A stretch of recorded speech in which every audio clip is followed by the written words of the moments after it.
My name is Erin Vago, and I'm 17 years old. My sister was diagnosed with juvenile arthritis almost 8 years ago, so I have been living in the world of arthritis for a long time. As a sibling of someone who has arthritis, I learned the terrible intricacies of the disease while not experiencing it directly. I was forced to sit and watch while arthritis slowly took many freedoms from my sister, myself unable to lift a finger to save her from her awful situation. My mother, father, and I did and still do what we can to help when she is unable to do things for herself, such as fix her dinner, tie her shoes, push her in her wheelchair, and whatever else she is in need or want of. Until September 24th of 2013, however, I did not understand how truly complicated arthritis is. That day, I received my own diagnosis of juvenile idiopathic arthritis, and my life was changed. Theater has always been one of my passions. I have been performing since the age of 6. It has gotten increasingly difficult for me, though, to participate in shows, especially with roles that are more physically demanding because of my ever-increasing pain and fatigue. Often when I get home from rehearsals, I have no energy left to do other things such as schoolwork when I was in school, chores, or my other hobby, crafting. Since being diagnosed with arthritis, I have also gained the diagnoses of irritable bowel syndrome, postural orthostatic tachycardia syndrome, and fibromyalgia. These illnesses, together with arthritis, make it very difficult to persevere through each day, let alone function like a normal person.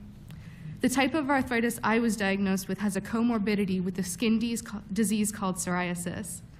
When I was diagnosed, I began experiencing more pain than what I previously had, this pain from my joints specifically. I started finding uncomfortable patches of dry, rough, scaly skin on my neck and my chest. Psoriasis was making itself known in my body. I realized that the feeling of not being rested when I woke up each morning was a new and scary symptom, fatigue. None of my symptoms were severe. I was dubbed Laura Light by my doctor, meaning I was a very similar case to my sister, only more mild. But the symptoms were present enough that my doctor decided to put me on a drug in the NSAID category called nabumetone. We knew that nabumetone would not help my psoriasis, so we treated it with vitamin D and a steroid cream. For about a year, nabumetone curbed much of my pain, but did nothing for the fatigue, which started to grow in its severity. I also began experiencing more pain, including what I called a sunburst pain in my left knee, pain that started in my kneecap and radiated outwards, traveling halfway up my thigh and halfway down my calf. I started to move more quickly up the drug ladder, skipping around the medications that had failed my sister and trialing one that had helped her for a time, a DMARD called sulfasalazine, in addition to the nabumetone. Together they controlled some of my pain, but the relief was not enough, and we moved on to methotrexate, starting with the pill form and then switching to self-injection form. Then last year I was put on my first biologic. Our goal of putting me on a biologic was that it would control my arthritis pain, my psoriasis, which was now harder to control with the steroid cream, and my fatigue. We started with injections once every 2 weeks, then moved to once every 10 days, and then switched to once a week. That drug just wasn't controlling my symptoms enough. The day after I did my injection, I would wake up stiff and sore, not getting the day after injection pain-free high that most people on biologics get. My doctor decided to take me off that first biologic and put me on another, a newer drug, a pill with a different targeting mechanism.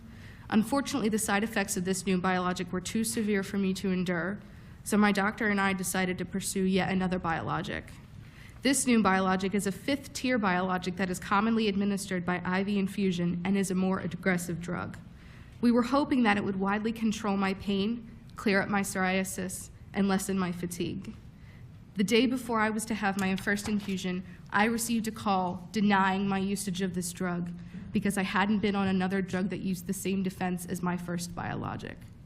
I had to travel back down the drug ladder to try yet another drug that it was a self-injection drug and was very painful when administered. Unfortunately, this biologic has a 3-month trial period and only 50% chance of working for me. Neither my doctor nor I are very optimistic that 50% is enough for it to work. So the next 3 months will be a time of watching and waiting. This does not bode well for my other diagnoses. None of my other conditions are under control, especially my fibromyalgia. Fibromyalgia does technically fall under the umbrella term of arthritis, but different drugs are used to treat it.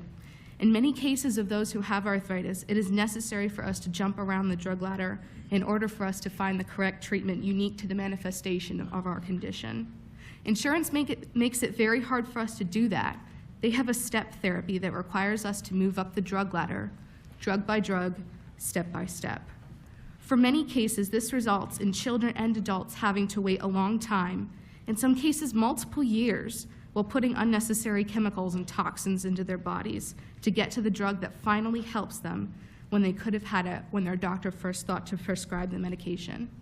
I am here telling you my story for the purpose of those people, that they will be able to access the treatment they need when they need it. Each of these changes in drug therapies is expensive. My family now has to deal with 2 daughters with multiple chronic diseases. The medications needed to give us both a good quality of life are very expensive. My parents accumulated significant medical debt before we got some financial assistance. They will be paying for our chance at a healthier life for many years. Thank you.